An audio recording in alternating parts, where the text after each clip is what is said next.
এজন্য আমার কাছে কেউ যদি ছেলে মেয়ে নিয়ে আসে, বলে হুজুর হেফজখানায় দিছি বা আলিয়া মাদ্রাসা পরে একটু দোয়া করে দেন, আমি দোয়াটা পরে ফু দিয়ে দিই। নবীর দোয়া বরকত বেশি না কম?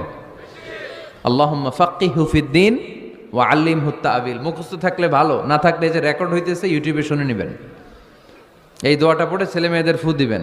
মুফাসসির বানায় দিবে কে? যুগ শ্রেষ্ঠ আলেম বানায় দিবে কে?